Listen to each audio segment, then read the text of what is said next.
What is up, everyone? Welcome to L2R2, a PlayStation podcast. My name's Fonzie. I'm joined by my co-host, indie game dev, and my UK bro from another month, Callum Monroe. Callum, how are you?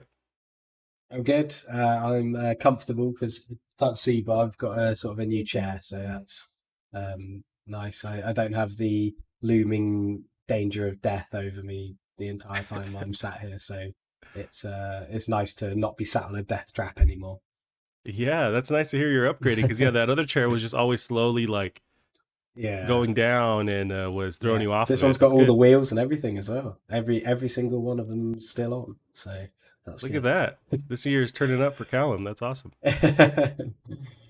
Nice. Been having fun over there in the crazy lockdown in the UK. Yeah, it's weird, but I mean we're used to it now. But it's just getting a bit stir crazy. It's getting cold, and yeah. So I mean, I ordered myself a Oculus Quest 2 because I think that's the only way I can get through it is just be Right. actually elsewhere. Yep. So I thought that'd be a nice thing, and I didn't realize how cheap they were as well. The new ones, the Quest 2s, are £299, which I always assumed it was at least £500 to get Right. involved, which it was not long ago. So, yeah, really great price. And the only reason I sort of considered getting one anyway was I was on my little brother who's got the first one. He connected his up to his PC, um, and it's just so easy. Like it's so seamless, and you can literally use your PC whilst on it. And it was really weird to get used to the keyboard, like when you're trying to type on it. Oh, yep. Um, and then I was looking at like Oculus TV and like the things you can watch, and you can sort of have the thing where you're like in a theater watching a movie, and it's just really cool, and it's just the kind of thing I'd like to play around with, sort of over lockdown and things. So yeah, I've got one of them coming, and yeah, I know you've been on at me about it, but I'll definitely play Half-Life Alex as well. That's a big one. Yeah, that's I highly recommend Half-Life Alyx. I feel like that's the killer app for that one. But yeah, there's a lot of cool stuff you can do. There's a Netflix mode where you can Hmm. sit and watch it on a huge screen and stuff. And I know the newer Oculus because I have the first one. I know it has Hmm. a higher resolution screen, and I want to say it's like slightly performs a little bit better. Hmm. I did look into getting it or like trading in mine. Selling on eBay or something because it's crazy Yeah. that it's cheaper than the one that I got. I think I Yeah. spent around 500 US, and Yeah. then a couple months later we got this one. But yeah, it What looks is it really over neat. there? Is it 299? It is, yeah, same price. It's Yeah. just the Yeah. original one was like $500, and I just got it a couple Yeah. months ago. But I wish I would have Yeah. Because waited a that's little what bit. 'cause I wasn't sure if I was remembering like incorrectly because I thought it was about £500 over here for the first one as well. And so when I saw it as 299, like I know it's sort of basically 300, but and the Right? two is just there to make you go, oh, it's 200. Yeah. But it's still a great price, and like you said, it from what I've seen, it performs better. It's much like they've sorted out a lot of the problems of the first one that maybe they wouldn't have known. Like, for example, being able to see underneath. I think they completely black it out now. They've got like a Oh, easy way to move it so you can see out of it, and so yeah, it just seems like a more refined kind of like PS4 Pro kind of thing. Um, but yeah, for the price, I just couldn't believe it. And because I was looking at on the Oculus Store, and because obviously you got the 64 gigabyte or the larger one, which is 499, I think. And I was thinking, oh no, Half Life Alex isn't gonna fit on it. Then I remembered I was being stupid, and it sits on my PC, not on the thing. right. So it's a no brainer, really. I can't imagine. I mean, I know people probably get these without having a PC, but if you've got a PC, it's a no brainer for 299 just to get yourself a basically an Oculus Rift and more. It's incredible.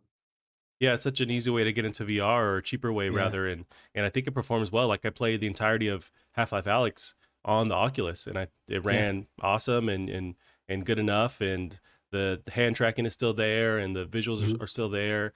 Yeah, no, it's really dope. I know there's not hacks, but there's other software you can get which isn't too complicated to set up that lets you use your Wi-Fi to send the video signal of your PC to your Oculus wirelessly, so you can play Half-Life 2 and Mm. other PC games wirelessly. You don't have to Mm. plug it in, and it just makes it a bit more immersive. I tried that Mm. with Alex. It is a good like half hour to set it up just to even jump in there, Yeah, but when you do, it's full wireless and it feels even more awesome.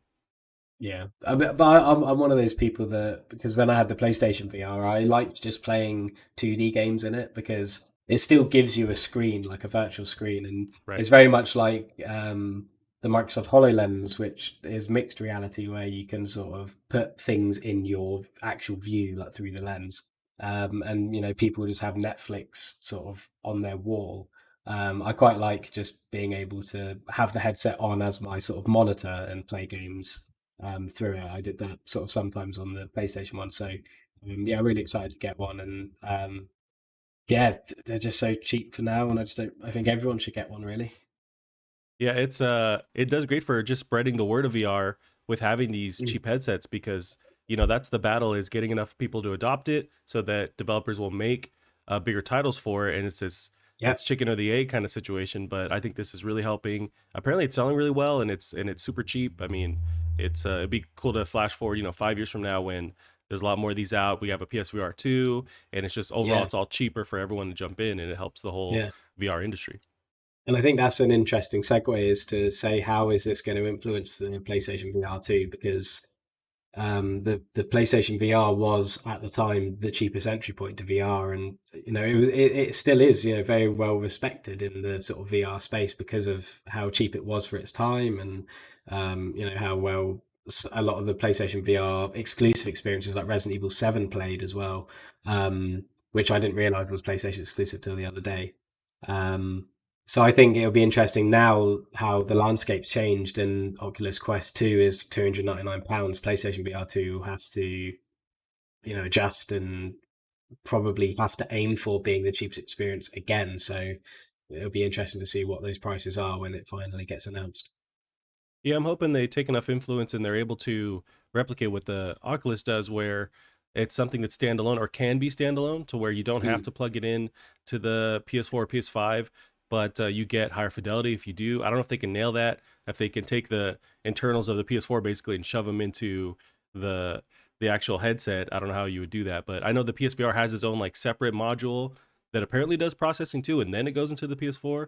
So I don't know how mm, you cram all that into one thing, mm. but maybe rely on the Wi-Fi network It, to like stream stuff. But if I could play, anything, the new Ratchet and Clank, Spider-Man, Miles Morales at 4K 60 FPS on a VR headset, how they display 2D games just on essentially a big screen in a black room. I'd love that. I'd love to yeah, experience that, and I think like you're saying, making it a standalone experience, they really, because I think everyone's been screaming for something, like the Switch, how they have this thing that you can take away but keep your sort of stuff, and PlayStation Remote Play worked well with phones, I've sort of heard, and the Vita worked well with Remote Play, and people are screaming out for something like the Vita to sort of fill that hole, and PSVR 2 could do that. It could be kill two birds with one stone. It could fill that VR gap that they've already put themselves in, and also the other gap of being able to sort of experience these things away from your console. So yeah, I think that it'll be really interesting to see what direction they go. But the more things happen where they haven't announced it, the more interesting it gets. yeah, for sure. I mean, we talked about it before, but I imagine this year they might even skip this year and not talk about PSVR. Maybe they have a lot on their plate for PS5 announcements, but Mm. you'd have to imagine very soon they have to kind of build that that ecosystem and just update people like, hey, what, give them a reason to commit to VR on PlayStation besides just buying the Yeah. same old headset, or they want to sell those before they promote it. I don't know, they're in an interesting place, but you're right, the longer they don't talk about it, we start to wonder, is it in bad shape, what's going on. Mm. Yeah, so Callum, we've been playing some games. We should talk about GreedFall. So we've been Yeah. playing it right now over the week. It dropped on what, Tuesday. It's a PlayStation Plus free game. You know what I did play a little bit of as well is Maneater. That's a newer Mm. title, and it's like a Yeah. PS5. It's a PS5 free game of the I've month. been playing a lot of Man Eater as well, so we can talk about that. Nice. Let's talk about that first. So I've just Yeah. played maybe an hour, but it's Mm. pretty fun. It's very wacky, and it's almost shot like a reality TV show or something, like that intro that happens at the very beginning. Mm. I'm digging it. What are your thoughts so far on that? So I'm actually doing a review for it as well for Tech Stomper. So Nice. I'm sort of I played about 7 hours of it, and I'm pretty near sort of the end.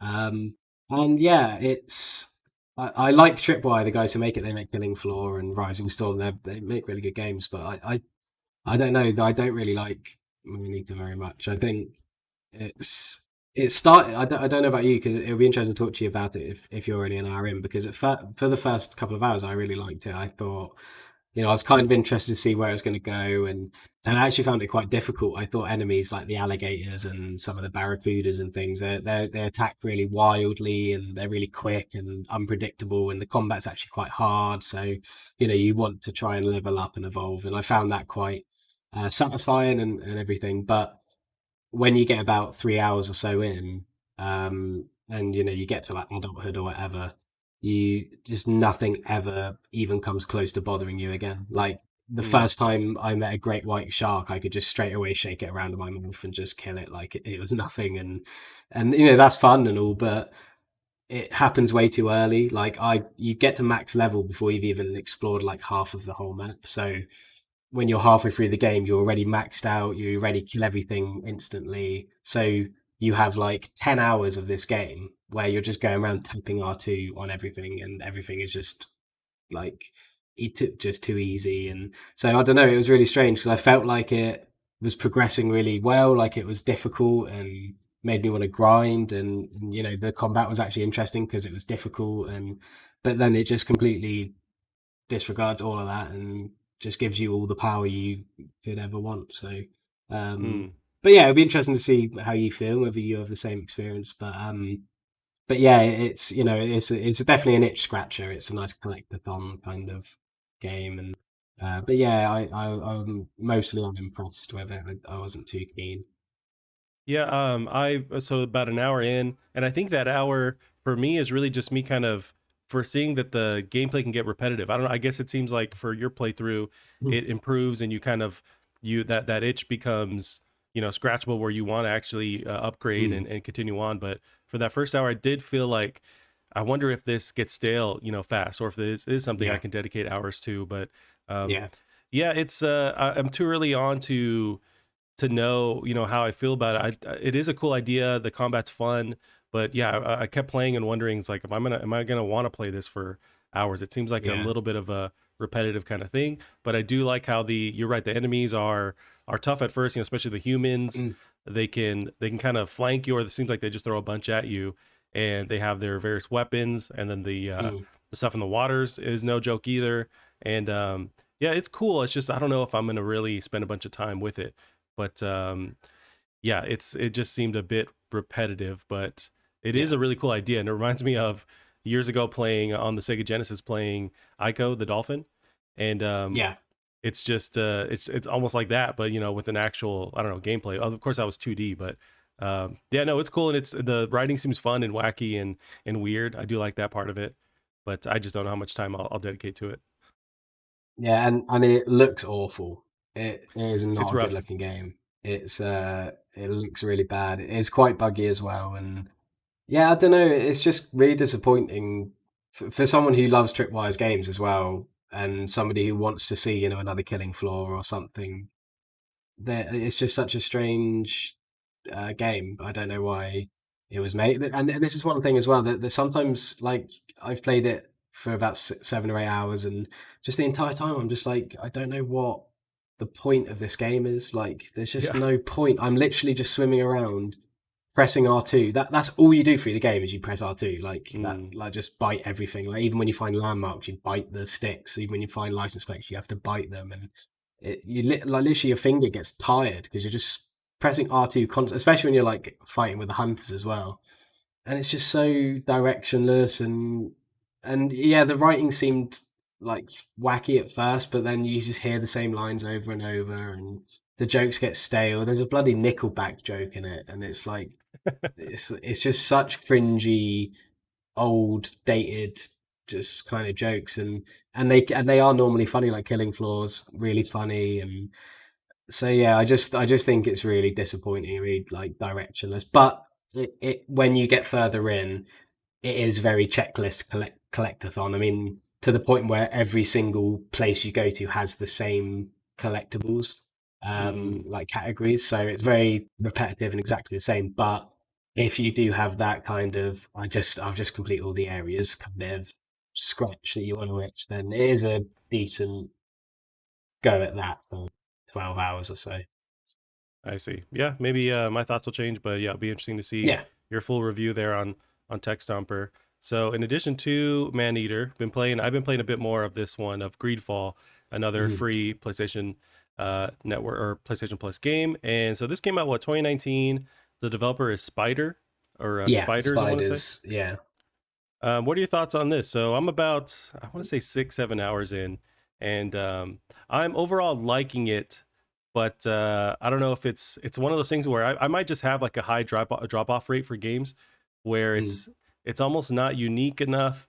It makes me think of maybe I should just play like Dragon Age Inquisition or another Mm. RPG that maybe does this stuff better. But what are you thinking? Mm. Um, yeah, I think I'm probably about maybe 4 hours in. I mean, I've just got to the island and started messing around there, and um, I actually really like it. When I started it, I thought, oh God, this is going to be hellish, and we're going to have so much negative things to say about it. But it just seems to be continuing to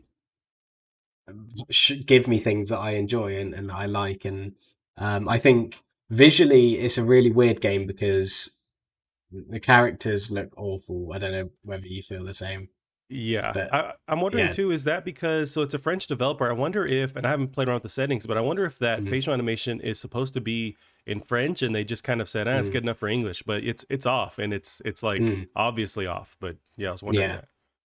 Yeah, it does. It was very bad. But the weird thing is everything else, literally everything else, even the monsters, I think look great. I think everything but the humans in that game Yeah, looks really, really good.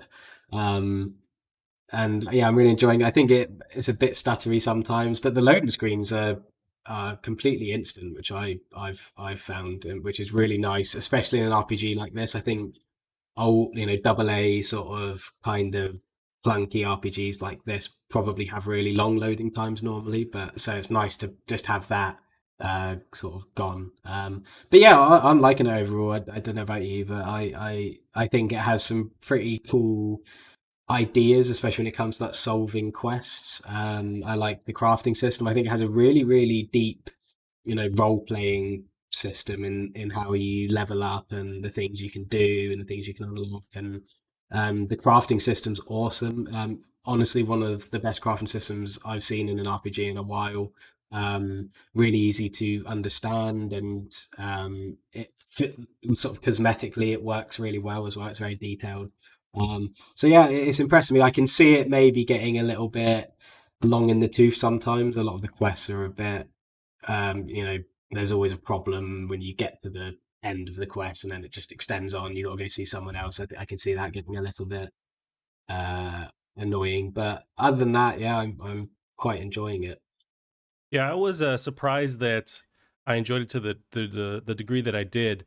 I Mm, guess yeah, for some reason I was expecting something that maybe was just lackluster, but it's definitely not. It's I'm maybe more yeah. negative on it, but I can absolutely say that it's a solid game. They Mm, pretty much are nailing all the different mechanics they're trying to go for. It's just yeah. overall at the end of the day, while the world is beautiful or really unique looking, it's not unique enough to make me care about what's going on. I guess I wish Mm, they had a bit more uniqueness in what's going on, and it's something that I hate that I always go to this and back my mind with many games where it's like this is cool. I'm excited to see what they do next because I think if yeah. the sequel, I imagine they're working on maybe DLC for this. I know there's a next gen version that they're working on as well, but I'm the sequel to this. I feel like they can capitalize on the success and make something that's a bit more interesting. But I think the mechanics are solid. Yeah. All the RPG Yeah. mechanics are really cool. The upgrading, the even the dialogue. I think I enjoy this dial or the dialogue trees rather. Enjoyed that more Mm, than Cyberpunk recently. I felt like the options they give you are just more unique and yeah. feel more real. There's at one point Yeah. early on, you're trying to get on the boat to leave the island, and the main guy who kind of manages the ship, he's the manager or whatever. You talk to the manager, and you have to have this dialogue with him, and the more you talk to him about it, because you have your other mission that you have to kind of accomplish that he doesn't want you to do with moving like Mm, these items onto the ship. The more you talk to yeah. him about it, he kind of starts to get privy to what you're asking, and so there's a little bit of Yeah. this risk reward thing where it's like you can talk to him a bit more, but he starts to know what you're doing, and then you Hmm. have an option to like to just lie or make something else up.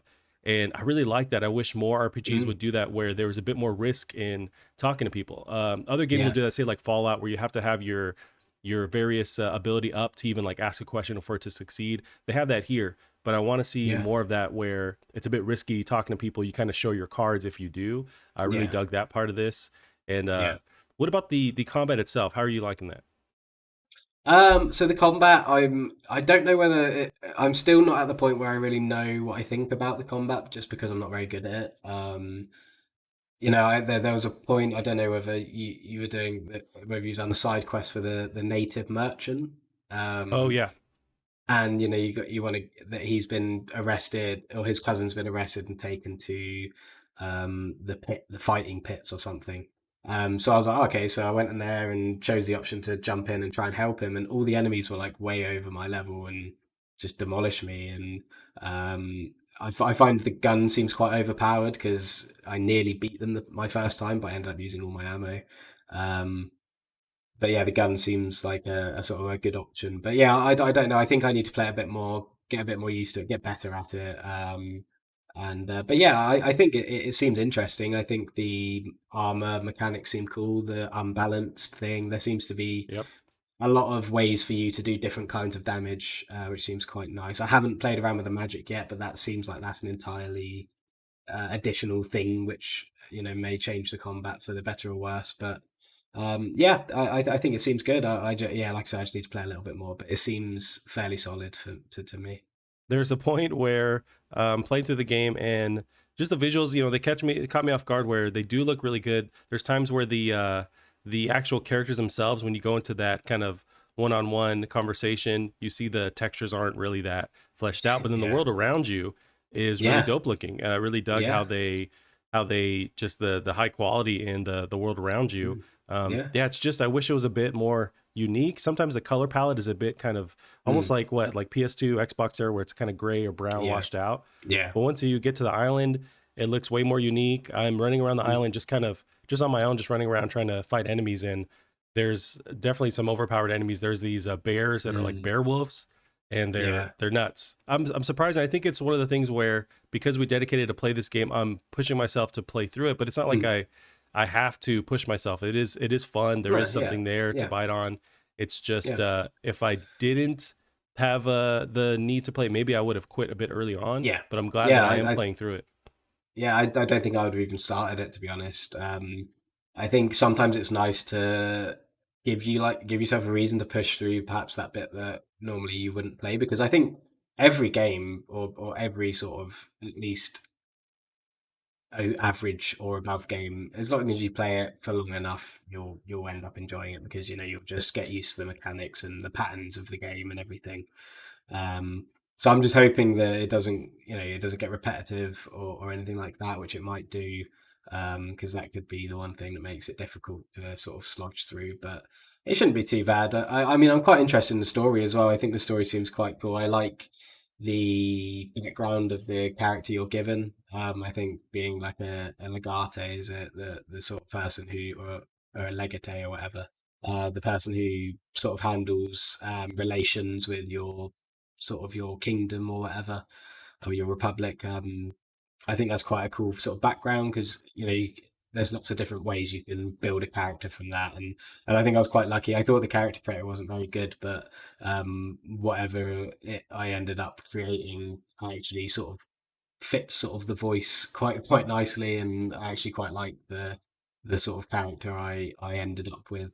So yeah, the story's actually impressing me as well, and I think you can tell that maybe there's some localization uh, things that might make it sound a little bit strange sometimes, but I think it tells a good enough story so far, and the setting's really cool, I think, and there's a lot of lore to read through as well, which is nice. So yeah, I'm excited to continue playing, and um, although the last time I played it, I did travel to somewhere on the island, and all of the enemies were higher level than me, so I had to retreat and realize I have to go another way. So I've just found out that the game doesn't tell you what to do and in what order, so you have to figure that out yourself, which might be a little bit of fun.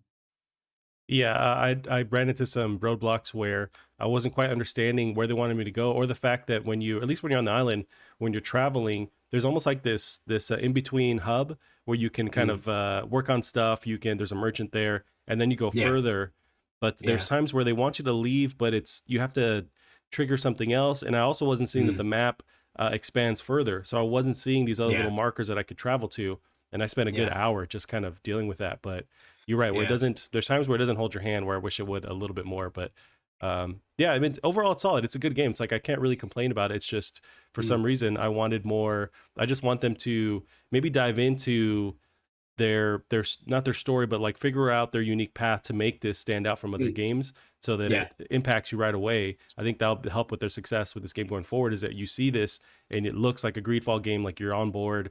Maybe double down on the unique monsters. And but I like that world. They got this plague thing going on that's killing Mm. everybody. Yeah. And they've only hinted at it a little bit at the beginning, but there's like a scar your main character has, or some kind of Yeah. growth or And then something. the other character has it as well. There's a native, right?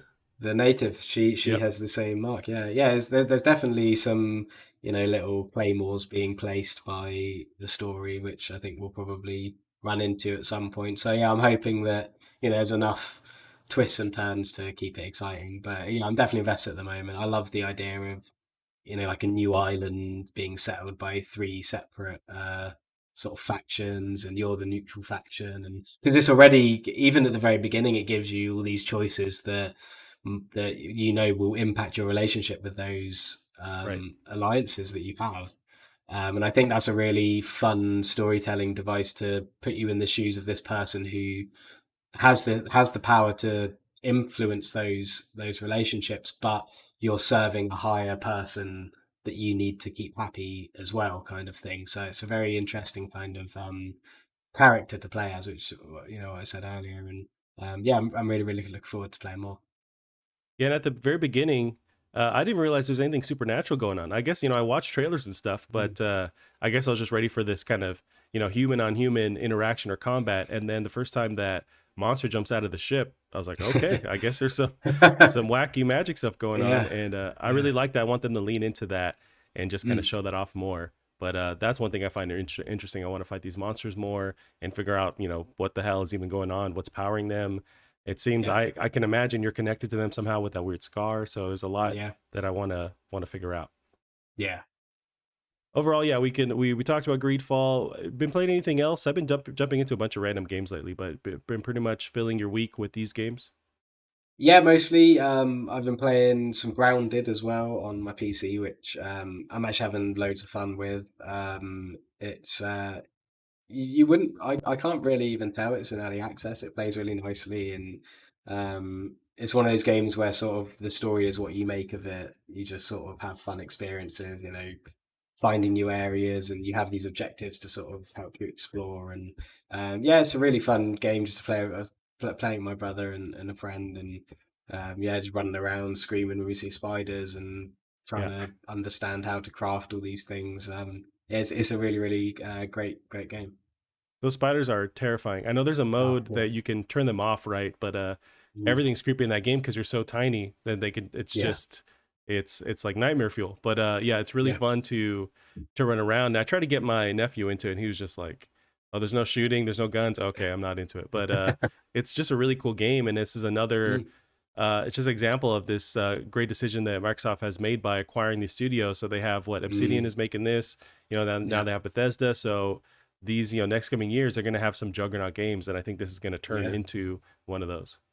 Yeah, I mean, it's what I was saying to my friend. It's not hasn't got much of a sort of story in terms of dialogue and text and things, but because it is made by Obsidian, who are amazing sort of storytellers, that you can still feel that sort of well-crafted world, and they put a lot of intrigue into everything from sort of item descriptions to just designs of things, and feels like a very high quality game. And yeah, I mean, they're working on Avowed now, and like you said, they've got Bethesda and In Exile who make Wasteland, and they've got some really high quality RPG studios, and I think we'll see some great games coming from that.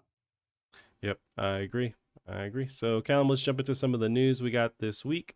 We have some PS4 news, not too great. We got Sony discounts PS4 Pro and all but one model of PS4 in Japan. So this is Joe Screbbles of IGN. Sony Japan has reportedly announced that it will end production of PS4 Pro and it will only continue to produce one model of the PS4. It's not clear at the time of writing whether this policy extends to Western markets. Game Watch reports that Sony has discontinued all models of PS4 Pro and all but one model of the PS4 Slim, with the original PS4 design already out of active production. The only PS4 that will remain in production is the 500GB jet black Slim design. The move has been taken so that Sony Interactive Entertainment can increase production of the PS5, which has seen major stock shortages since launch, not least in the US, where it had the biggest console launch month in the country's history. This seems like it's about time. Eventually you have to kind of switch gears. But what do you think about this news of losing that, or at least in Japan? You have to imagine it's going to come to the US too. Yeah. Yeah, I think there's probably loads of PS4 Pros and PS4s and slim PS4s in circulation now. I mean, people buy secondhand all the time as well, but even then, stores are full of them. Right. So I don't think, and I'm sure that there's still stock that's already been manufactured and produced that's still not even in stores and everything. So I don't think, I think a lot of people probably means this sounds like there's going to be no more PS4s, but um, I think that there should just be enough people who don't have PS4s and enough PS4s to sort of satisfy them. And it means more PS5s. So yeah, I think it's good news. Right. Yeah, they have to start switching gears. The sooner the better, because the PS5, as I mentioned in the article, is experiencing these crazy shortages and it's in such high demand. So just move those manufacturing facilities to start making that PS5. It's they'll keep supporting it with software. Like I think the PS2 was still supported till the PS4 when it launched. Like there's still FIFA games and Just Dance games. So like they'll keep supporting software wise. But and honestly, who's really buying I guess you can't buy a PS5, so that's why. But who's really buying a PS4 now? Like you want to just wait to get that PS5. Although they're super cheap, I guess you can get a good deal on one. Yeah. You can play a bunch of backstocked or backlog games in the PS4 era. So but it makes sense for them to switch gears. There'll still be loads of people who want to buy a PS4 Pro and a PS4, but I suppose it's best to just look at the PS4 Pro at the moment because the Slim's staying in production. But Right. there'll still be loads of people who want the Pros, but there'll also be probably enough Pros for that amount of people. Um, so yeah, I don't think anyone will actually even notice this. I imagine production and manufacturing of things end relatively quickly. I mean, we see it in the PC space, processors and graphics cards stop being manufactured very quickly. So, yeah, it makes sense. Yep, it's just not quite end of an era because it still hasn't hit the Western markets yet, but Mm, eventually we're going to switch to all hands on deck with the PS5. So it's yeah, something that it was sooner the inevitable. better. Yes. So that was PlayStation Japan. We got more news on PlayStation Japan that's not looking too hot. So we got PlayStation brand in decisive decline in Japan. Research firm is deeply concerned. This is Handler Wood of PlayStationLifestyle.net. Low launch sales in Japan have Ace Economic Research Institute analyst Hideki Yasuda deeply concerned for the future of PlayStation market in Japan. Famitsu sales data published on GameIndustry.biz in Japan, translated by Reset Era, shows that the PS5 only sold 240,000 units in its first 6 weeks, the worst launch performance of any PlayStation console in the region besides the PSP. Yasuda says the sales figures show a pattern of disregard for the Japanese market. Quantitative analysis shows that Sony is not taking Japan seriously. So there's a couple of key components to why it's not doing so hot, and it's all due to Sony Japan decisions, or maybe Sony America decisions. The PS4 launched in 2013, but Japan's release came afterward. After fall 2018, Sony implemented its own regulations on depictions in games, which has censored content aimed at Japanese users. The PS5 reveal video had no Japanese narration, while there were issues with the font used for the subtitles as well as their Japanese translations. The confirm button was changed from O to X in order to set a global standard. And then, due to manufacturing issues, the initial launch allocation for PS5 in Japan was barely above that of the PS3, preventing the system from reaching early adopters. How do you feel about what Sony is doing for its Japan market, Cal? Yeah, it's not good enough, really. I mean, and this is the consequences of the sort of alienating that where Sony comes from doing that. So, I mean, I know that maybe these are decisions they had to do to branch out and go as global as they have, and but you still need to make sure you don't alienate a fan base based on sort of where they are and their sort of traditional ways of playing games. And also, yeah, just to not have Japanese narration and or subtitles is, I mean, that shouldn't be acceptable sort of for any country, especially if they're to be sort of paying for your consoles. Yeah, it's interesting because PlayStation used to be king in Japan, where they would Mm, that was their console, like that was their company rather. They're always supporting Sony and PlayStation, and I don't know if the Switch is just kind of becoming more popular there. It's selling across the board, really across the world, mm, pretty intensely. So why leave Japan high and dry?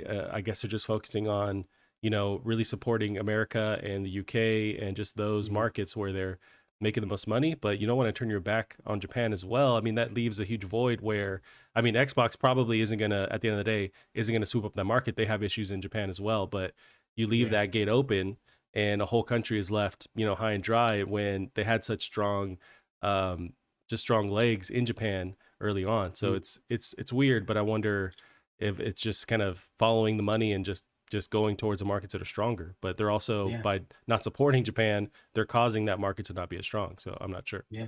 And they have a big presence in Japan. I mean, Sony Japan's there, Sony Japan Studio, and there's lots of PlayStation owned studios in Japan, and lots of sort of big Sony offices and things. So you'd wonder how they feel as well. I'm sure a lot of those people who work there are Japanese and don't they wouldn't want to see the company they work for sort of have bad subtitles or no narration for them or anything. So yeah, it's strange, and hopefully they'll sort of sort it out. Yeah, here's hoping. Change, A lot, change, change X back to circle. right? Yeah, and realize that's such a big deal because the X is like a negative kind of, or means a Mm, negative kind of has negative connotation. So by switching that, I'm sure that rubbed them the wrong way. And a lot of the titles too that really Sony focuses on with their first party studios seem a bit more Western focused. Like say with God mm, of War, Last of Us, there isn't a lot of strong Japanese titles. You do have the Final Fantasy VII remake. That was a strong one, but mm, not a lot of games that are kind of catering towards that Japanese audience. And they're yeah, just deciding to it's not important anymore. mm, yeah, It's interesting. So we'll see if they switch gears and support that country. It's very strange. But mm, I mentioned God of War briefly. There is a little bit of a tease on what's happening. Maybe this game's going cross gen. I think it will. God of War Ragnarok could launch on PS4 and PS5. Dev teases cross gen release. This is a Henry Saint Ledger of TechRadar.com. God of War Ragnarok, the upcoming sequel to the critically acclaimed God of War game from Sony Santa Monica Studio, could be coming to PS4 as well as PS5. Developer David Jaff, formerly an employee of the Santa Monica Studio, has made some interesting comments about the platform launch of God of War 2 during a game stream of the 2018 title. As you'll hear in the clip below, which I don't have, Jaffe quite clearly states that I'm sure the next God of War will be PS4 or PS5. Of course it will. He adds Jim Ryan has pretty much said as much. Jaffe later remarked he has no inside knowledge of the cross-gen release. The upcoming 2021 sequel to Guerrilla Games' Horizon Zero Dawn has been confirmed to be cross-gen release by Sony. So maybe it's a little bit too much to put on David Jaffe. He was on a stream playing God of War for the first time, the new one, and mm, remarked that I'm sure it's going to be a cross-gen release. But how mm. do you feel? I know we've talked about it before. I think it's a no-brainer because the PS4 is so successful. Why would they leave that money on the table? But what do you think? Yeah, I think it will. I mean, I think Spider-Man Miles Morales has proved that we can have cross-gen games that look amazing and look next gen. So I'm not as worried now that I've seen how these games will still look. I think they'll look great regardless of whether they're cross-gen or not. And so yeah, I'm sure it probably will be.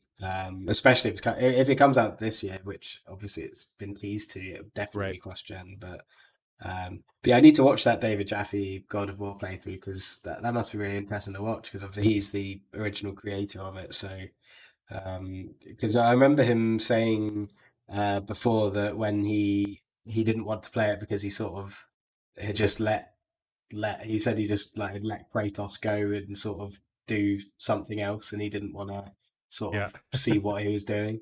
So it'd be really interesting to see him playing it. I know he's always said he was going to play it, he just didn't want to yet. So yeah, and he's a sort of crazy guy as well, so that must be fun. Yeah, he's super interesting. I watched him play a bit of Cyberpunk when it launched, and he's just an interesting character and a really great Mm, mind in the industry. Of course, mm, is the at least part of that original team, if not the original director, creator of mm. God of War. So Yeah. it's really cool to get his take on the new direction they've gone with it. And I Mm, think he was overall. I haven't watched his streams, but it seems like he was overall pretty positive on it. But yeah, he mm. dropped that little tidbit of wonder of where they're going with. But yeah, you have to imagine it's going to be Yeah. cross gen. I mean, I think you're right Yeah. where they show that it could be done with Miles. I know on paper beforehand, I was a bit skittish where it's like I want these games to fully unlock the potential of the PS5. I think we're still going to get an awesome game, but maybe the next God of War is really going to be where it's Mm, PS5 only. It's going to show everyone what can be done. But yeah. yeah, if they're trying to nail 2021, then they'd have to be working on that PS4 build and then just kind Mm, of unlock the frame rate and stuff on PS5. And I'm fine with that. yeah. I think overall Yeah. I'm okay. Yeah, I think it'll be fine. And I mean, yeah, Miles Morales looks amazing. But we've got Ratchet and Clank coming as well, which is a PS5 exclusive. Mhm. And I mean, I know that that game is built around specific things that only the PS5 has, so that will be really really interesting to play. And I think it might have been Sacred Symbols I heard it on, but the person who's directing it was the director of the Resistance games, and he's never directed a Ratchet and Clank game before. Hmm. So that'll be interesting because apparently he's really really good. Um, yeah, really really excited for that as well. Nice, nice. So we got the next one here. A little bit of news or more rumors on Naughty Dog, what they're working on next. We got Naughty Dog seems to be working on a secret new project. This is Logan Moore of comicbook.com. Naughty Dog's most recent project, The Last of Us Part 2, only just launched back in June 2020, but it seems as though the studio is already beginning to work on its next game. While this information hasn't been outright confirmed by those at the company, recent activity by some of the studio employees gives us a good idea of what could be happening internally. As spotted on the LinkedIn pages for developers Richard Cambier and Vinit Argual, each member was promoted to a directorial position in September of last year. These two moves are specifically noteworthy as it seems to indicate that both Cambier and I said it correctly before, Argual will be leading development teams moving forward. As for what the team as for what team the two could be leading, well, that's the big question here. Argawal specifically noted in his own profile that he primarily has experience with multiplayer titles. It's also worth pointing out that in recent months, Naughty Dog has also been hiring a number of new employees as well. This tells us clearly the first steps of work on a new game look to be beginning. What do you think, Calum? Is it too much to, we're grabbing at straws here, but do you think it's fair to say they're working on something or just more Last of Us support? Yeah, definitely. I think to see people being promoted and to directorial positions where they're obviously going to have people sort of working sort of under them or leading a team. I think that shows that obviously they're at least experimenting or trying to enter into some sort of production of something. But I mean, the experience of multiplayer sounds like that could be a team to work on Survivors. Is it Survivors? Factions. The faction, sorry, yeah. So that could be that, and then the other one could be well, it could be anything, I suppose. I don't know whether they're going to do a Last of Us 3. I doubt it after the hell that they had to go through from the other one. And I'd like to see a new IP. I'd like to see something fresh and a new take, and maybe a completely different kind of game. So yeah, it'd be interesting. Yeah, I would like to see them tackle a new property for sure. This definitely got the gears of my mind turning, and really, maybe about a month ago, there's this podcast I kept mentioning or trying to remember to bring it up, but it's with a couple of unlikely people. So it's rapper Logic, who's a huge video game nerd. He was talking to Steve-O from Jackass. So they were in this podcast talking about life and about the projects that Logic has been working on. He mentioned he's a huge Last of Us fan, and he got a call to audition for a Last of Us 2 role. This was before the game came out. He Mm, auditioned for it, mocap and everything. I guess he didn't get the role, but months later, after the game came out, he got a call for another role at Naughty Dog, and that's all he says. And he mentions the whole conversation is about actual acting roles and wanting to perform. So it makes me think that if he's signed on board for another project with Naughty Dog, is he just working on factions and maybe they threw him in there? But he's such a big figure mm, where I think they would have him do dialogue and stuff. But factions doesn't normally have dialogue or story components. So mm, either factions, he's in it. There's going to be some kind of story component going on where you follow characters. that makes more sense with how narrative driven, The Last of Us 2 was, and really all of them are. Maybe they're going full force into that, or he's working on another project with them entirely. Yeah, But I'm wondering what's going on there. It's just a little bit tidbit that he drops, but he seems like he's yeah. working on something big over there. It could be that maybe he's like because we never know. I mean, in factions, it might be that you choose your character model. Like in multiplayer games, maybe he can be a character model, and he'll, how characters in multiplayer games say things and have little. Right. I mean, I pray there isn't any emotes or anything in it, but you know what I mean. Um, but yeah, I would say it could be in that aspect. It could be, yeah, it could be anything. But that's cool. I really like Logic. I love his music. I saw him live actually in London before COVID, obviously. At Nice. Alexandra Palace, which is a really nice venue, and yeah, he's great. He's so that'd be really cool if he's in something. I know he likes his games and everything. Yeah, he mentioned he's done a couple of acting roles that are coming out, and so he's like taking it seriously. And Mm. yeah, it makes me think that he's doing something of substance with Naughty Dog, or he's just Yeah, they just scanned him, and he's just a guy who hands you a med pack in the background. But I feel like they yeah, wouldn't go with someone so big for that. yeah, yeah, But we will see. It's a very little story to go on, but that's what heard people talking about that this yeah. No, morning that's cool. recently. This next one here, so we got Fumito Ueda and Team Ico Studio GenDesign tease new game with 2021 artwork, wish to deliver a new experience as soon as possible. This is Ion O Agasowa of DualShockers.com. Fumito Ueda, the main creator of Ico, Shadow of the Colossus, and The Last Guardian, seemingly teases next game with new artwork for New Year's 2021. The artwork was shared through Fumito Ueda's studio GenDesign.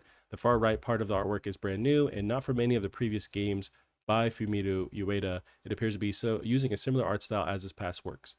So there's not a lot to go on with this one, but there is, in that little 2021 superimpose in the one, there's a new title and there's just that image. That's cheeky, isn't it? That's very cheeky.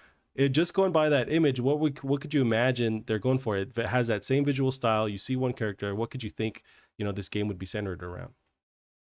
No idea. I think this is these kind of games are those sort of melancholic, strange, sort of dreamlike experiences. I don't think. I mean, it'd kind of be being like seeing that first Death Stranding trailer on the beach, and then going like, "Oh, I wonder what Yeah, this game's about," kind of thing. But it looks nice. It kind of has that sort of Death Stranding kind of palette to it. a little bit. Um, but no, it seems nice, and I don't not a huge fan of their games, but I know they have a big audience and a lot of making up to do for The Last Guardian. I know that rubbed people the wrong way.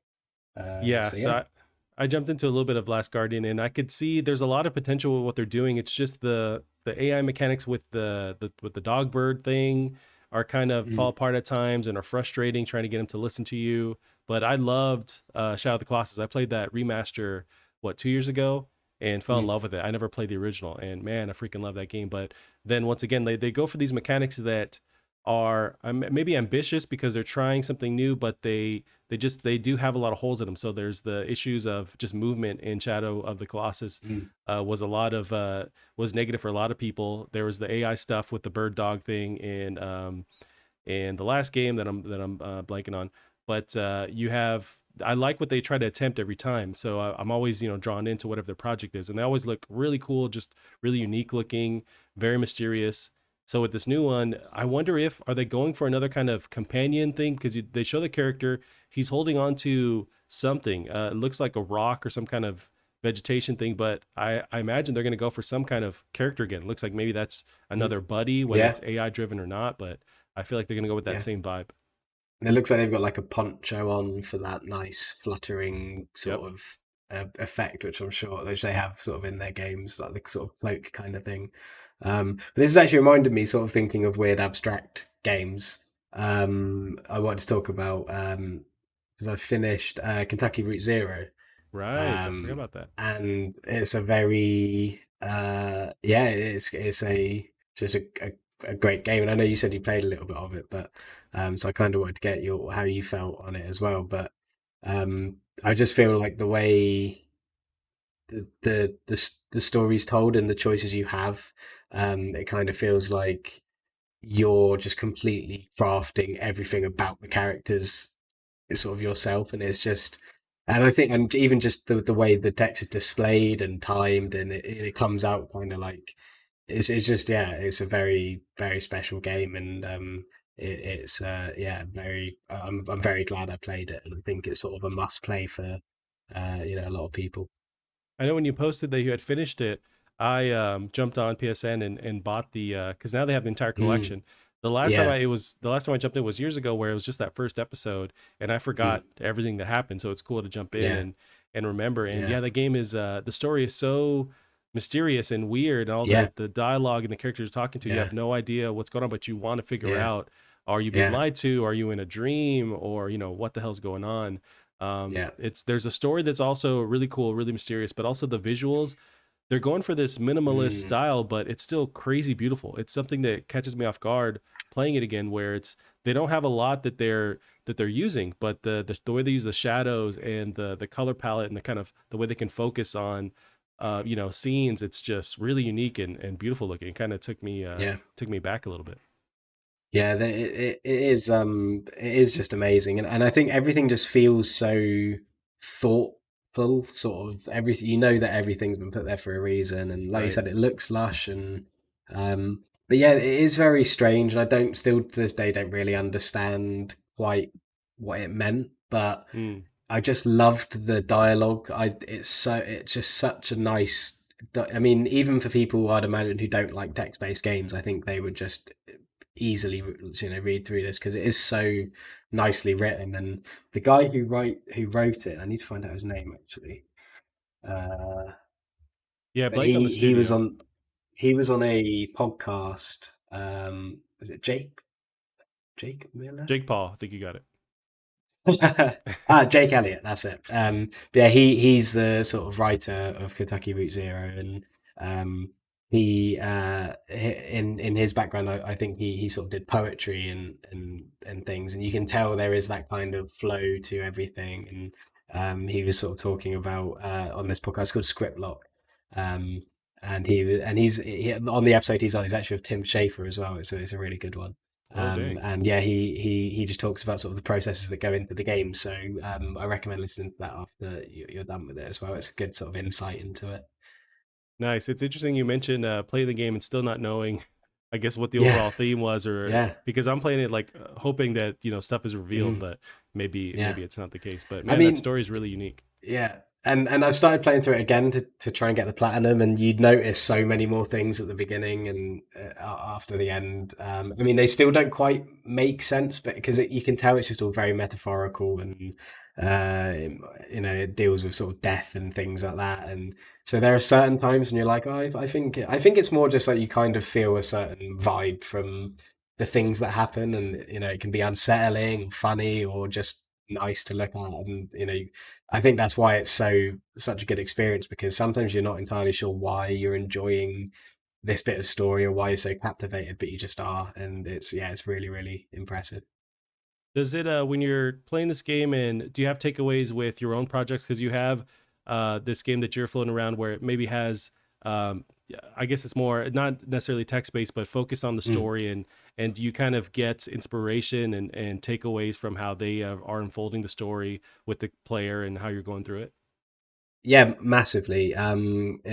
Just in the sense of displaying text, because aside from my Unity project, which I'm working on, which is kind of like a interactive comic book kind of thing with a dialogue system, I've been sort of flirting with a Twine game for a while as well, trying to get one of them out, just because they're easy to work with, and yeah, I think he said that the writer said in his podcast that he used Twine a lot for Kentucky Route Zero as well, just to structure things, because that was made in Unity. So yeah, I mean, definitely from a finesse sense, sort of just the way they display the text, and when you choose a choice, the way it sort of fills in and everything from that sense, it's been really really helpful. And um, yeah, it definitely has sort of helped me sort of just think about the way I approach structural sort of choice based storytelling. Nice. Yeah, I'm excited to keep playing. I'm just maybe the first episode. I've gone through it. Yeah. Haven't quite reached the end of that first episode, but Mm. well, I'm not sure if they, at least in the compilation, how they start to progress you forward, because they do kind of cut into the various scenes. But Yeah. yeah, I'm early on for sure. But yeah, I'm Yeah. glad I started playing this one again. Yeah. So we got some news here about the Xbox dealing with or interested in what's going on over with PS5. So Xbox Series X survey asks if you want PS5 DualSense features in the Xbox controller. This is Adam Vajestica at TechRadar.com. An Xbox console experience survey has gone out to consumers who purchase either the Xbox Series X or Series S and reveals some potentially exciting news as to the company's future plans for the systems. While the usual set of standardized questions appear, the question whether the Xbox Series X feels next gen is asked, which has been a criticism some users have leveled at Xbox consoles since release. What's more surprising, though, is the question where Microsoft asks whether users are aware of features on PlayStation controllers that they wish were on Xbox controllers. It also asks specifically which features users want to see. We've seen Microsoft borrow innovations from its competitors' controllers in the past, such as adding a headphone jack to the Xbox One controller and a share button after both features were so well received on the PS4's DualShock 4 controller. Callum, how do you feel about this? Do you want them to stick to their own lane, or would you want to see these features in the Xbox controllers going forward? Yeah, I think it's I think the haptic feedback and the sort of triggers and everything like that, I think is next gen, and I think it deserves to, the Switch has it, the DualSense has it, and the Xbox controller should have it too. So I think it's a good thing to ask in a survey. I mean, I think people should say yes as well. I think if they're basically asking, do you want your controllers to be better? You should say Right. yes. Um, but on the subject of Xbox controllers, I didn't realize that their new controllers are like $200, or like their Elite 2 controllers or Oh, whatever. And so I assumed that they would have had those features in, because I mean, $200 for a controller is mental. right. And to get a DualSense for $60 is, um, I don't. I mean, I haven't really seen the $200 ones. I don't know whether they're like diamond encrusted or something. But yeah, I can't imagine, uh, why they wouldn't add these features to a controller of that price. Yeah, it's pretty nuts with those really advanced controllers that you think they'd have this kind of stuff as a standard, but I Mm, think with those you get like the customization ability where you can move the D-pads around or the sticks, and mhm, you can adjust tension and other aspects of the controller. But mm. yeah, you think you'd have at least have the bare minimum that the DualSense is or Yeah, the DualSense is bringing to the board. But yeah, it's kind of a no-brainer where they maybe didn't even need to send this questionnaire out. Of course, people want those features, yeah, and it'd be yeah. cool to make that a standard where, as you're playing, say, that next game, oh, I'm blanking on them. They're one of Bethesda Studios, not Obsidian, but it's another title like that. Gavin is in the chat. He says Starfield, but that's not what I'm thinking of at all. But but as you have that stuff on the DualSense, yeah, if you can make it basically standard across all platforms now, where you can have those same features and are not locked in just the PS5 itself. Yeah, yeah. It's not Resident Evil 8, is it? No, it's man, it's on PS5. I know it's going to be on Because Xbox as well. I feel like I can think of the game you're So the talking about. developers that Not make Dishonored, it's like their next game. Deathloop. Deathloop. There you go. Yeah, Yeah, it was in the news a bit about how they're working yeah. on crazy stuff going on with the triggers where it'll lock out on Yeah. you. Well, Um, I think a lot of people that I've seen, who don't have who don't have PS5s maybe, or they have an Xbox. I think a lot of them don't really seem to care about it, and I think that's fair enough. But I think when you play a game like Astro's Room, for example, I know it's such a small experience and maybe why it's not quite talked about as much as it should be, but that really shows you how impressive these bits of kit are. Um, and I think when, for example, Ratchet and Clank comes out, that is going to use that controller in so many different ways. They've already talked about how it's a huge influence in a lot of their decisions and always thought about, and so I think that's going to ripple, I think, much further than Astro's Playroom ever could. Um, and yeah, and I think that's when we'll maybe start to see people taking notice of these features and realizing that they really do make a difference to your game. Um, and yeah, I think.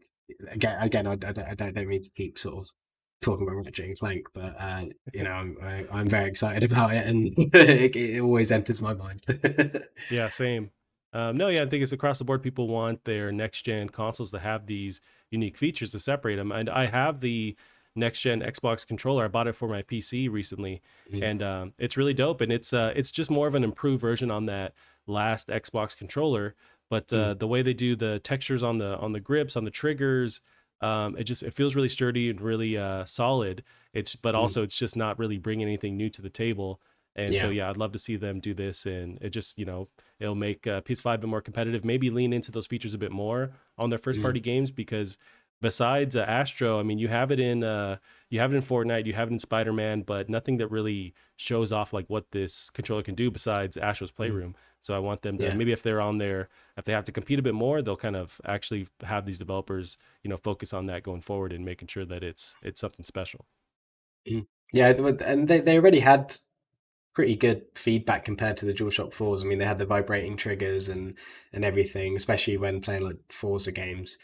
So I think they were already sort of on that path. So Sure. it's strange that it was actually PlayStation that decided to take what Xbox had started doing and take it way further. Right. It's strange that Xbox didn't sort of match that pace when they were the ones that sort of started it. But yeah, I'm sure it will. Of course, it will become the common thing soon, and beyond. It will keep going, obviously. But yeah, at the moment, you do wonder why it is only one.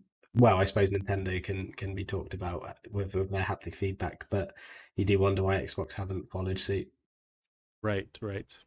So, Caleb, let's move on. Another example of Xbox looking over the fence at PlayStation. This one's a bit of a long, but we'll go through it.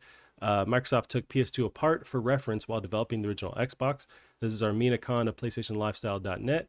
Former Microsoft executives who were involved in the development of the original Xbox have told Bloomberg in an interview that the team tore down a PlayStation 2 for reference while designing the new console. After Bill Gates showcased a prototype of the Xbox, I lost my spot, of the Xbox at Developers Conference, the design team was tasked with turning it into a real product.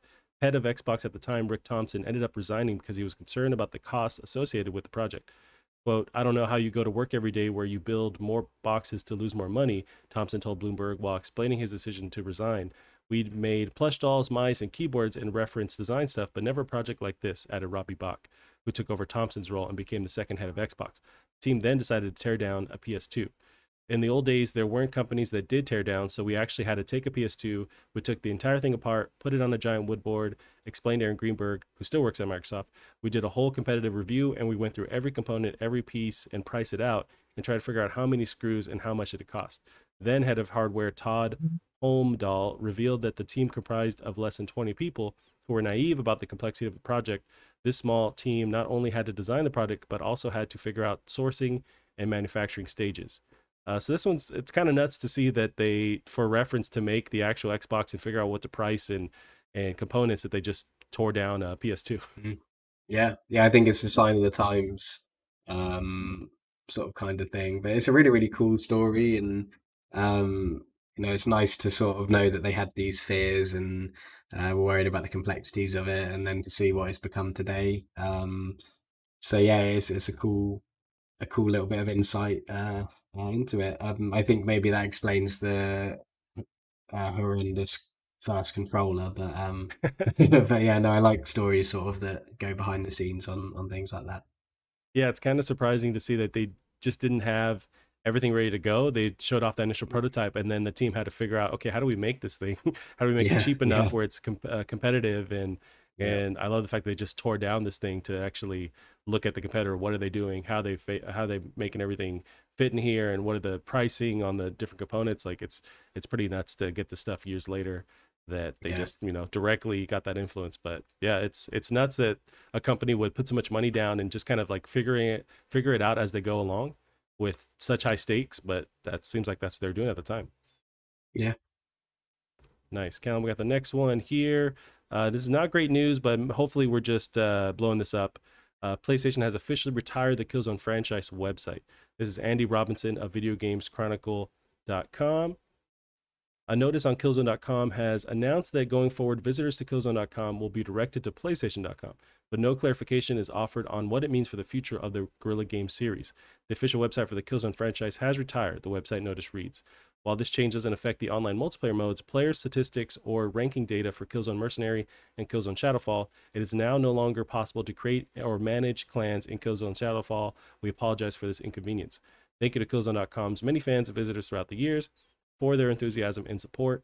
The Killzone series was once one of PlayStation's flagship franchises, with 6 installments released across PlayStation 3 and PS4 and handheld consoles in the 9 years following its 2004 debut. However, the series hasn't seen a release since 2013's PS4 launch, Killzone Shadowfall, and its developer seems very much focused on the action-adventure series Horizon. Callum, are we, grabbing at straws again? Like, do you think we're still going to see another Killzone, or is this kind of a nail in the coffin, or a sign that we're not going to get one anytime soon? Well, I don't know. I think it could be that maybe they're doing a new thing with Killzone, and maybe they're actually doing this to the website to relaunch it or something. That's my hopefulness talking. But yeah, it'd be a shame if this does mean that it's joining Resistance in the PlayStation graveyard, but and Jack and Daxter. Um, but yeah, if it is, then hopefully there's another first person shooter that can come up and be that PlayStation exclusive FPS that everyone sort of has been asking for. Yeah, it's a bummer because we talked about it before, where they don't have, a huge juggernaut first-person shooter to compete with Xbox, and maybe Xbox has been also falling by the wayside with their competitive FPSs. But you want to kind of, when you have such a strong franchise, why would you leave it high and dry? I mean, Shadowfall Mm, was received really well, and it was a great show off mm, for the PS4 when it launched. So mm, it's just it's insane to me that they would not pursue this. But maybe Guerrilla has no interest in pursuing it. They have Horizon; it's a huge success. mm. But maybe give this Yeah. franchise off to another developer. Yeah, I'm not sure why. And maybe they're just restructuring the website like you mentioned. But it's just it's a bummer to hear. Yeah, yeah, it is. And Killzone's great. They're actually games that I want to go through again at some point. But Yeah, same. yeah, they're brilliant. It's a brilliant sort of PlayStation series, and you can sort of follow it and see how it evolves alongside PlayStation. As it came up through the ranks. So, I mean, Killzone One was PS2. Killzone 2 and 3 were PS3, and then Shadowfall PS4. So that's, Right. 3 generations of PlayStation that it's gone through. And yeah, if it's gone, then it will be sorely missed. Yeah, and it's also a sign of them really just focusing, doubling down on their open world, RPG kind of games. That's really their kind of become their flagship. And I Mm, guess the first person shooters were never their strong suit, but they had strong titles like Resistance, like mm, Killzone. But it just seems like they're not interested in that kind of yeah. format anymore. And I don't know why, because this is a great competitor to what Xbox does with Halo, with Gears, and it's just strange for them to leave it. But I'm hoping that's not the case. Yeah. I still have hope for Resistance. I think that has enough of a cult gathering of people to get back into existence, I think. And Insomniac tease it too much Mm. to not give it. They can't do that. They can't tease us like that and then not follow up on it. So See, I still await that announcement. I have strangely more hope for a Killzone than a Resistance, honestly. But Oh just really? because it's Yeah. the last time we saw, at least we saw a Killzone game more recently than a Resistance Mm, game. But yeah, yeah. it's not looking good for both of them. But we will Nah. see. I'm really hoping that they keep those franchises alive because they're awesome. I mean, especially Mm, looking yeah. on next gen with a new engine. I mean, they would just blow everyone out of the water. Yeah. I find myself going back to that original. Was it the PS2 era where they showed off, or no, PS3, right before the PS3, they showed off that Killzone 2 CGI trailer. Mm, It had a yeah. lot of drama. I know we talked about it a while ago Mm, and revisited it, but it's seeing that you could basically do that or even better than mm, that CGI footage in mm, an actual in-engine gameplay. So it would yeah. be nuts for them to just not go back to that. And Killzone 2 still looked great as well. I mean, all the Yeah. Killzone games have always been like, for me anyway, like go at school and everything when they came out. Um, they were always like the ones talked about as like having the best graphics out there, and every single time, even Killzone 1 on PS2 was the same.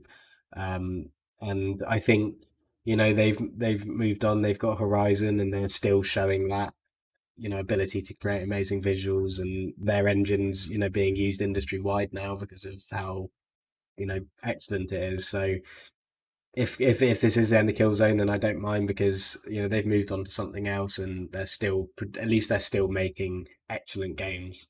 Um, so yeah, I mean, it'd be nice, but if not, Horizon will do.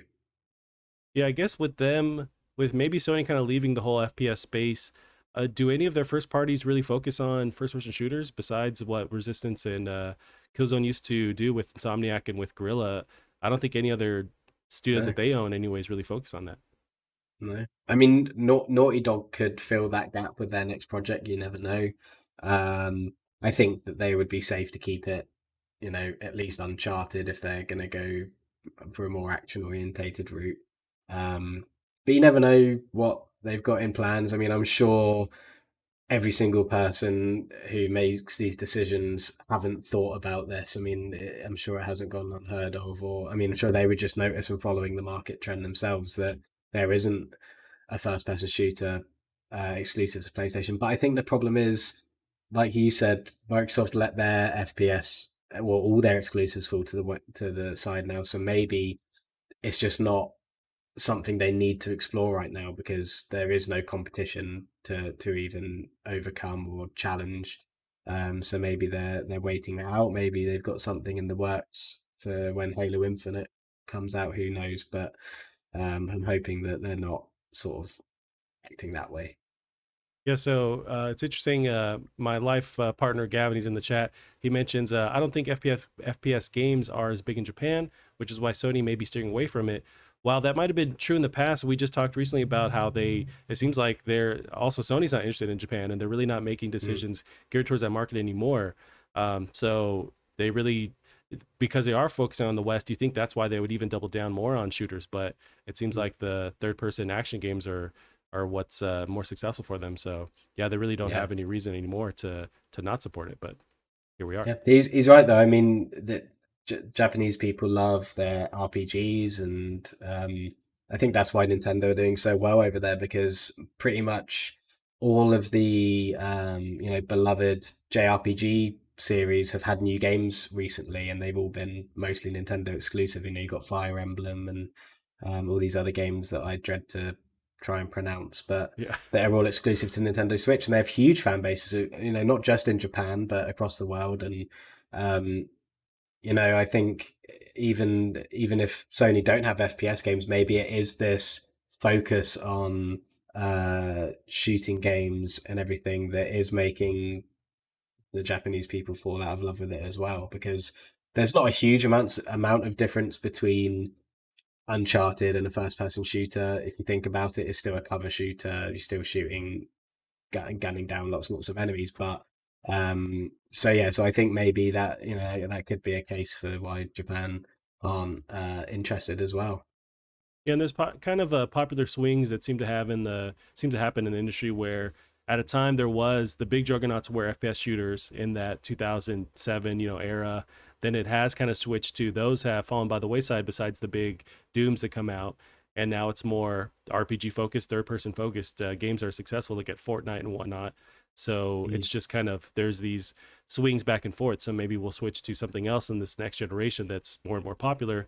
Maybe the FPS will come back into its glory days, but at the moment, it's just really RPGs are the king right now, or third person games are the key right now. Yeah, I mean, I certainly don't have much love for first person shooter games anymore. But I mean, I'll still play them and enjoy them, and I think there is just more. You can be more abstract with a third person game. I think there's a lot more ways of sort of directing a game with that in that genre. Um, but yeah, I think I think there is still a lot to explore in the first person space, especially in RPGs. Like Cyberpunk and everything. It's a shame Cyberpunk didn't work out the way it could, because or the way it could have, because I think that could have. started a resurgence of first-person games, Yep. depending on how that was received. But maybe people are going to stay away from that even more so now. So who knows? I think Cyberpunk was always going to reverberate through, the near future of games, and I think now it will be for the wrong reasons. Yeah, it's interesting. We'll see. Hopefully, I would love to see the FPS kind of come back to its glory days. There are various like indie titles you'll see that are really trying to bring it back, and it'll always exist, in that sense. Yeah, But on the AAA scale, we just won't see as many of them, I guess, going forward. yeah. But Well, we've got Back for Blood coming, sort of true. middle of next year. That'll be a big one. I mean, that will have a huge amount of support going into it, and even the announcement of it has apparently created a huge surge in Left 4 Dead 2 and Left 4 Dead. Um, which is funny because those games always seem populated anyway, so I can't imagine how how that'll be any different. But it just shows how much people love these games, and I think we're screaming out for just a game that you can sit down, kill some zombies with some friends, not really think about it, like Left 4 Dead always, did. And yeah, I think it's a game that is well needed now, and you never know, it might spark something in other studios. Yeah, agreed. Alrighty, Con, we can end our episode for the week there. Where can they find you online? Twitter at Bear Munro. Awesome. You keep up with the show as well on Twitter at Plastic Art Pod. That's it for us this week. We'll see you guys next week. Bye bye. See you later.